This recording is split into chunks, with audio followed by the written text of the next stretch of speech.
the wrong week to quit sniffing glue.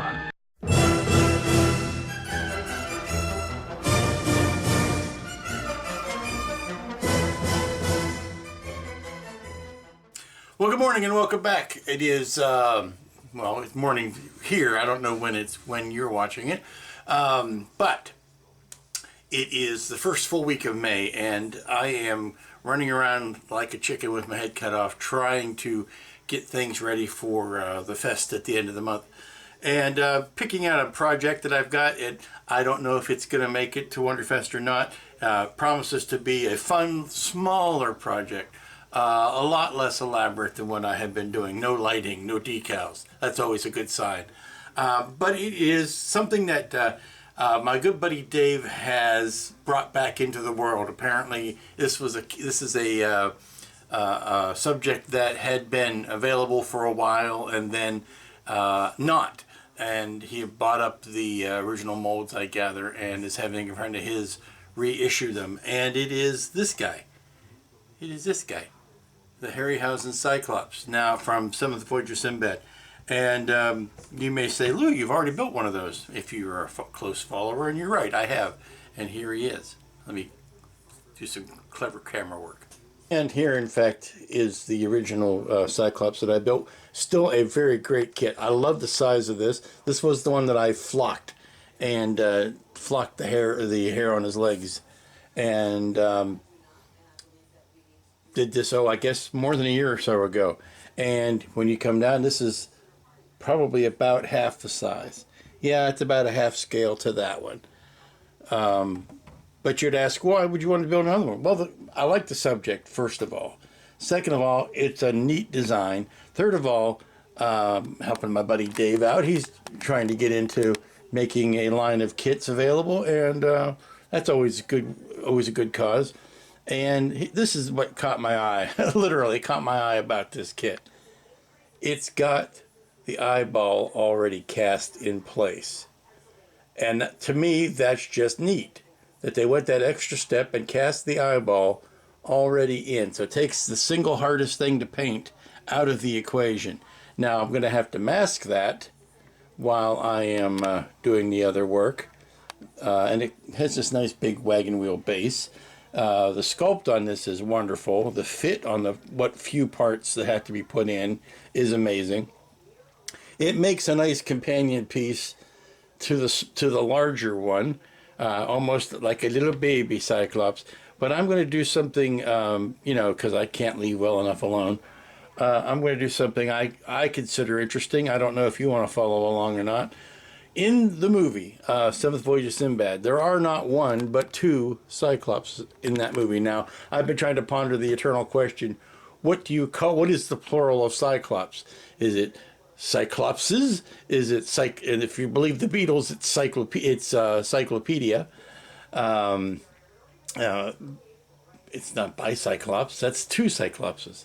Anyway, there's a second Cyclops in the movie that is a little bit darker in color and has two horns. And the most notable thing about the second one, other than the lack or the addition of another horn and back, is that the horns are facing forward. So it's sort of like the James Dean of Cyclopses, with the horn going the other way. So rather than trying to repeat my success on this one, I'm going to be doing that too. I'm going to be lopping off that horn, spinning it around, and then sculpting a second one to go behind it, to dress this kit up a little bit, make it a little bit more unique.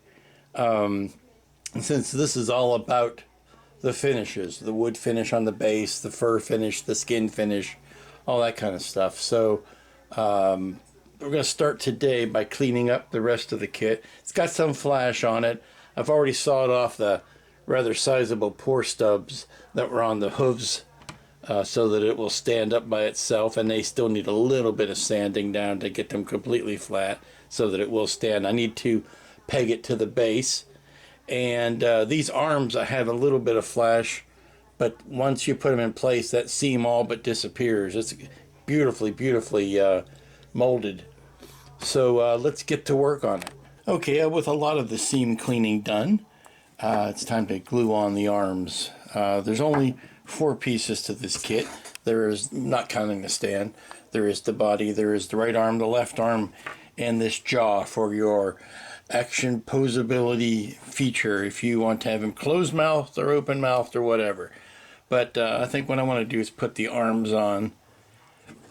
And these are some very, very clean joints. It's not going to take hardly anything to put any sort of epoxy sculpt in there to clean those joints up. So let's get some gluing done. There you go. Congratulations, you've built a model. The arms are on, and the seams are very tight, although there is some gappage. There's going to be. Probably the biggest pain is going to be evening out that joint right there, but even that is not too bad. I'll let this sit for a bit, and then I'll get out the old Dremel and the carving tools and try to smooth some of that down, and then get ready to put the epoxy sculpt to work. Something else I can do right now is to put the pins in for the standing on the base, and that's easy enough to do. I just need to map out. I need to decide. It's going to be easier to work on him aside if he doesn't have little tiny pins sticking out of his feet. So I'll put the pins sticking up out of the base, and then that will allow me to put him down over those pins as needed and take him up off of those pins. But he'll still be able to stand on his own 2 cloven feet while I'm working on him.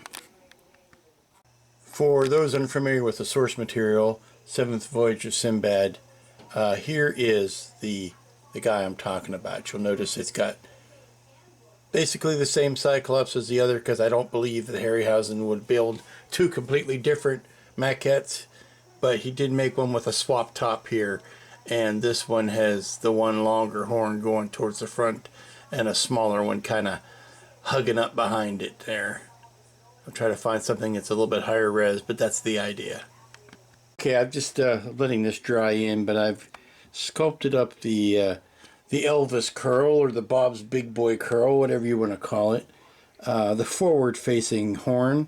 Now it looks a bit strange because you're used to seeing it go the other way, but remember there's also a second horn that goes here that I'm going to wait until this one has cured in before I add it, because I think it would be too much weight to add it now, and it would just make it too, I think it would make it want to flop over. So we'll let that one cure, and then we'll come back probably tomorrow, give that a good night to set up, and add in the second one there. And next thing you know, we'll be ready to start talking about priming. Now I'm thinking I may want to paint the inside of his mouth and jaw. I'll get that all nice and set and ready to glue in, but I don't think I may glue it in until I've gotten the areas around the underneath of his neck and chin painted. It'll be easier to get to now than it will be once this jaw is in place. Then maybe not the neck, but certainly inside the mouth will be easier to paint without it being in place. So we're going to let that, I want to take some of the weight off of that so that it, maybe sit him like that so that he wants the horn doesn't want to collapse on itself. There you go, there's your profile shot. It's still into Monday evening, and I've just sculpted in the secondary horn so that these can be curing overnight. I just needed this one to cure long enough that I could build onto it without re-softening anything. And then this was actually the original horn that I cut off. I just shaved it down a little bit and fit it on the back, but that's the profile I'm looking for. So and it looks good straight on too. So that's ready to give it the night to dry, and then we'll come back tomorrow and put a primer coat on this guy. Morning, welcome back. It is Tuesday, day 2 on the Cyclops. Day 2 on Cyclops 2. All of the epoxy sculpt I put in last night has cured and set up, and everything's looking great. The horns have become rock solid, and they are in good, fine fashion. I added a couple of little bumps just using a little bit of the old plastic putty from Vallejo. Nice thing about the the design of this kit is these little warts or skin tags or whatever you want to call them. If one of them gets knocked off or sanded off, you can just put a little dab of putty on it and replace them, sort of like rivets. But we're ready for some primer. I've got the big wheel base. I washed it up real good, made sure I got a toothbrush into all the nooks and crannies so that the any mold release was taken care of, and excuse me, and that is ready for primer. So I just need to run out and get some more because I am out of primer. Okay, it's time to start throwing some color down on this base, and we're going to be using the well, for lack of a better term, it is the black velvet method of painting, where you start with black and you bring your colors up from there. And black velvet is not just for matadors and cheesy Elvis portraits. It is a viable art form in its own right. And if you turn your nose up and poo-poo the idea of black velvet or reverse painting, I will point you to the fact that every single one of the title cards and a vast majority of the backgrounds in the Batman animated series were done on black paper and brought up where you bring up your highlights from the black. And if you don't think that the Batman animated series is not the best representation of Batman in modern history, I will fight you. So I went out and got some browns, and I'm basically just going to start laying some browns in on top of this. It's supposed to be a wooden wagon wheel with some hardware accents. So we start by laying in the browns. Okay, and I just put in the basic, I masked in the colors just to get a good idea of how everything is kind of looking. Now, from my viewing, and I've been scrambling all over this house trying to find my DVD of the bloody movie. I thought for sure I had it. I don't know where it is. From the last time that when I built the big one, I thought I used the movie for reference then. Anyway, what I'm remembering from this and from the clips I've seen on YouTube is that the smaller guy seemed to be darker and more orange than the tall guy. The one with the one horn flying purple people eater. The one-eyed one horn. This is the one-eyed two horn flying purple people eater. But I remember this guy being a little bit more orange and the fur being a little bit darker, and it's entirely possible all they did was, lower the exposure rate or the exposure level so that he wasn't filmed as brightly. I don't know. But then the big guy being much more flesh tone and more auburn or more ginger in the leggings. So this one I'm going to go a little bit darker and a little bit more darker skin tone, a little bit more sunburnt, and a little bit darker on the leggings. And so I'm just massing in the colors and letting that dry and seeing how it looks. At some point I think I need to paint the inside of the mouth and glue it in place because it's going to get odd trying to match colors if I get too custom with my blending. And then the wheel has got a coat of brown on it, and I need to let that kind of sit, and I'll do some dry brushing over top of that. But this isn't the most complicated thing in the world to paint. Shouldn't take all that long, so I'm just going to let it sit and come back to it. Good morning. It's Wednesday, and work is progressing on the Cyclops. As I've said before, it's not a wildly difficult thing to paint. I'm pretty much done with the base. I want to put some pins in it this morning, though, a couple pins to give added support for the character when he is on it. Now, I will probably go ahead and epoxy him down, but it's a little iffy. He's a little iffy on his feet there, so I would rather have some pins just to belt and suspenders the whole thing. So I'm going to map out where the feet are landing on the base and then drill down. But like I said, I've got the base done. Happy with that. No sense, gilding the lily. It's a base. You don't want to go too nuts on it. But I just need to put some felt on the bottom and drill the bits for the pin, and I think we'll be good to go. I'm working on I've got all the colors masked in. I'm working on bringing up some of the flesh tones. Now, forget everything that I said yesterday. about his coloring because I was wrong. I went back and checked the video. Always check the video when you've got a discrepancy or a disagreement. It is exactly the same creature as the one-eyed, one-horned flying purple people eater version. The skin is just as bright. The hair is actually, this is what I would consider to be an idealized version of the Cyclops, because it's got this long, luxurious, almost goat-like hair on his haunches. That's not it. That's incorrect to the what's in the movie. In the movie, it's more nappy and curly and stuck on. It actually looks closer to the flocking that I did on the larger version than this. This is like the Fabio of and kids, if you don't know who Fabio is, Google it. But that's the Fabio version of the haunch hair there. That's an idealized version. It was not nearly as long or luxurious or neatly groomed as this. But the issue I was running into was making the contrast, because you've got a brown creature on a brown base, and you've got slightly blackish hooves.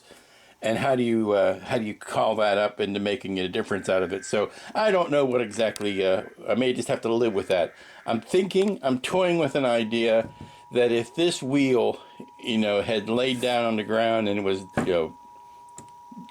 gone to seed, so to speak, that I might take, just in these very, very thick spaces between the boards, I might throw a little moss in there, and that would give me a color break that would show up in this scenario. Plus, it would just add a little interest. I know most of the action with this character takes place at a coastline, with where at one point it goes out into the water, and there's a scene where he battles a dragon.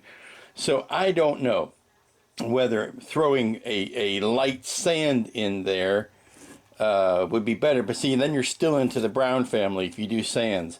That's why I'm thinking just a little touch of green mulch, or a little bit of green moss in there, might be the thing that breaks it up nicely. But it's going well. I'm working in the massing in the colors inside the jaw. I think I'm going to go ahead and glue that in later today. I may go ahead and paint in this is the jaw. I got to paint in the tongues and the teeth. One tongue. Paint in the tongue and the teeth, and plop it in there. Of course, the eye is covered up, and having the eye already painted for you is taking away 75% of the job on this build. So that's it, really. Let's get some pins put in here and maybe see about that moss. Okay, here is a shot of the Cyclops we all know and love, even with the really weird looking leg going down here. But you can see that the hair on his, well, wait a minute, let's get to sounding a lot like the id monster, by the way. Okay, here's a good shot. You can see the fur is kind of matted and not all that long and not all that organized or luxurious, but that is the famous one-horned version. Now let me skip ahead and find a two-horned version. Okay, and here further down in the film is the two-horned version. Two horns, but it is the same nappy-legged. Again, sounding like the id monster. But there you go. For all my protestations, it is the same. Like I say, he adjusted the horns on the top, but it is the same maquette or stop motion creature as the original one-horned version. But apparently better at battling dragons. So this I'm going to orange up a bit. It's a lot more, should be a lot more orange than that. A lot more ginger. Got to do some gingering on the legs. But other than re-sculpting all that and knocking off those long luxurious locks, there's just that's a lot of work, and there's no real cause to do it. So there you go. Like I said, it's an idealized version. Morning, kids. It's Thursday. Getting ready to wrap up this beastie today. Maybe tomorrow, but probably today. There's only so much you can do on it, and you don't want to risk overworking it. First thing I did today... Sorry, I'm trying to get this stupid jar of paint to close. Anyway, I'll put that aside. First thing I did today was I took a critical look at the base, and I realized that it was too brown. Wood is never brown. Wood, you may think wood is brown. The bark of trees are brown. Wood generally is gray.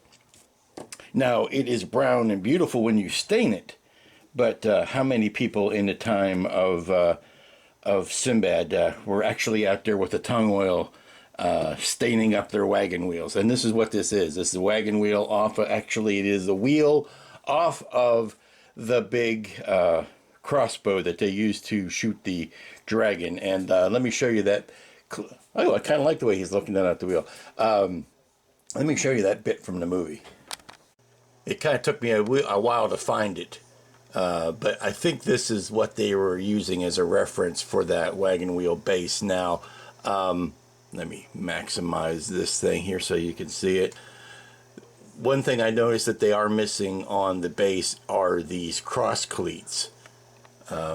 Here, I mean, the nail heads are there, but the cross cleats are not there, and it'd be too much of a pain really to go in and sculpt that little flat detail just for the small amount of impact that it would make. But having said that, this wheel is not nearly as brown as I had it before, and all I had to do really, back to here, all I had to do really was take a good look at my deck. Even though it's been out in the sun for a few years, the wood does start to gray over. It's not brown because I didn't put a stain on it, and I should probably put a good poly on it this summer, but that's neither here nor there. So I grayed up the base a little bit. It's still, the brown undertones are still there, but it looks mo better now. Plus, with it being grayer, it now stands more contrast to the browns that are on the creature, which is probably the better benefit, is that it now provides a better contrast. Because I was getting just too many browns. See, I've got it on the one peg and not on the other. But there you go. See, he stands a lot better and shows a lot more contrast. So what I've been doing today really is kind of putting in the washes on the skin, and it's really a matter of, you know, overdoing it, because if I go back and look at the creature in the movie, it was painted very flatly. And Harryhausen depended on the lighting, really, to give you the folds and the shadows and all that kind of stuff, which is true in most things. You don't pre-shade, like if you're going to do makeup here, to pre-shade his six-pack. That's not something you would naturally do to the stop motion prop. You would paint it flat and let your lighting handle that. But because this doesn't move and I want to accentuate him and make him look a little bit more dynamic, I did go in and do some pre-shading under his folds of his flesh. Went in one last time with my old friend the Smoke, the Comart Smoke, and some browns, and I just darkened up his roots a little bit. Just to get, there's, like, you know, if you look in there carefully, you'll see, you know, 8 or 10 different tones of oranges and auburns and you know, blacks and whatever in the hair. That's what keeps it from looking so monolithic, is it's not all one color. It's gives you the impression of one color from a distance, but then you go in and you see all the different colors that are making that up, and that's what gives a model interest, I think. And doing the same around his flesh. Now, I think the last thing I want to do is maybe take an airbrush with the lightest highlight color and just do highlights on the smoother parts of his skin, the shoulder blades, and a little bit of the skull there, some knuckle work and things like that, just to bring out that most highlighted of color. And then we will be able to call this guy finished, I think. I picked up another couple kits last night at our monthly model meeting, and I'll be investigating those today and on into the rest of the week, well, tomorrow.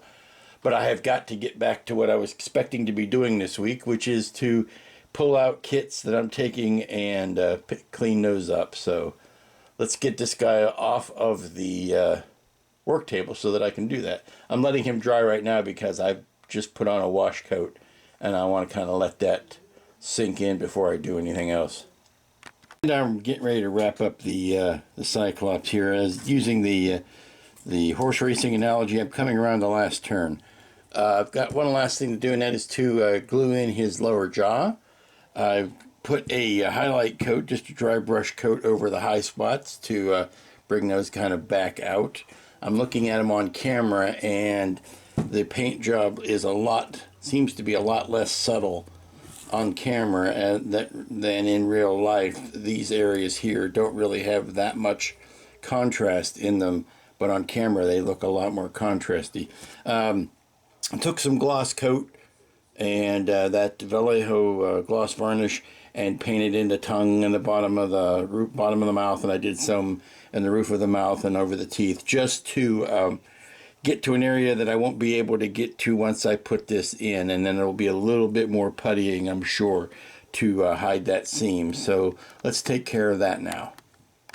Okay, the bottom jaw is in, and it's kind of like a ventriloquist dummy in that there's such a natural line, and I'm sure it was designed that way into the stop motion creature to make that seam easier to animate, but it's such a natural line there that it's only going to take maybe just a bare spot of putty at the bottom of the chin there to kind of blend that in, because that line looks artificial if it goes down too far.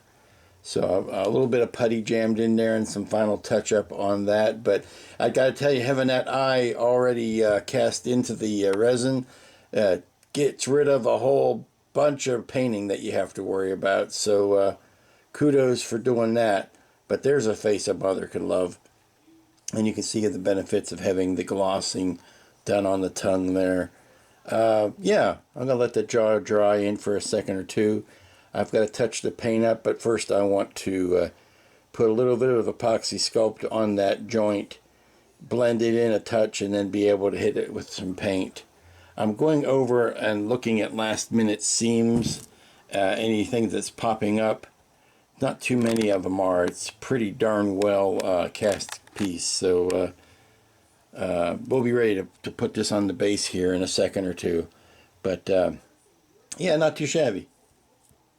Maybe it's time to clean up the desk a little bit. I'm getting quite a pile of paints out here. Alrighty, I just went ahead and packed in a little bit of putty around the jaw joint. Packing putty on the jaw joint. Yes, today is all about alliteration. Brought to you by the letters P and J. But yeah, I'll let that heal in there for a while, and then we'll touch it up with paint, and then we will be done with this kit. Like I said, I mean, it's a good looking kit. I don't mean what I've done to it. I mean, just out of the box, it's a good looking kit, and not wonderfully challenging to build, and you can get a nice paint job out of it with a small number of paints. But yeah, if you always wanted to have a Cyclops on your desktop, this is the perfect size Cyclops for that purpose. Welcome back. It is Friday, the last work day of the week. And the last work day on this Cyclops, as it turns out. I just finished it up. I got out the old satin varnish and the flat varnish, the matte varnish. Did a matte varnish on the hair of the legs. Tried to do a little bit of a satin varnish on the skin. Not a gloss, but a little bit of a semi-gloss, a satin.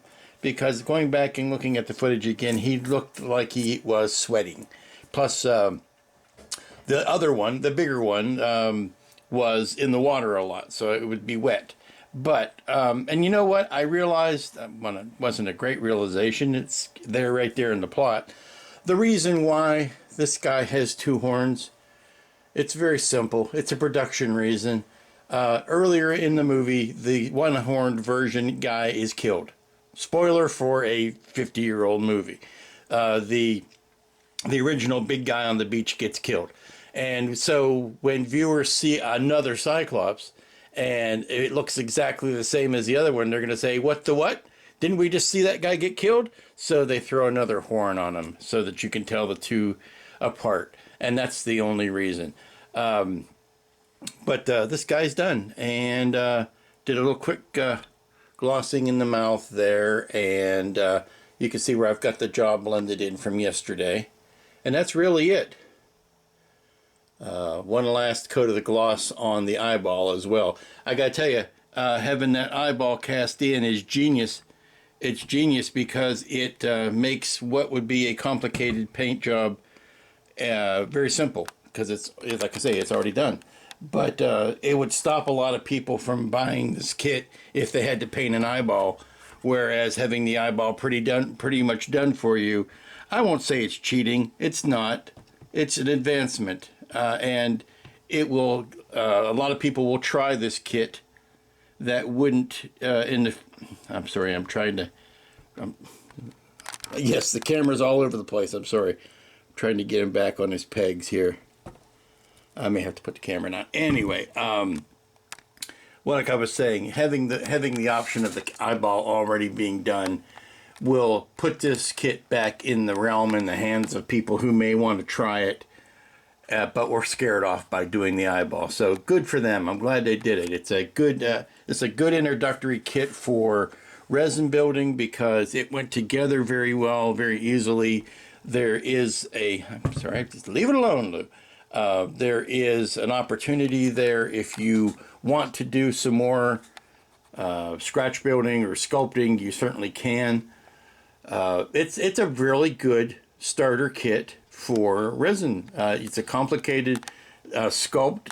You get very good results with not a heck of a lot of fussy painting. And it's an iconic subject. I can't wait to see what they do next. I've heard tell that there may be a Ymir in the future. Who knows? But again, good sculpt, great sculpt, really. Excellent casting.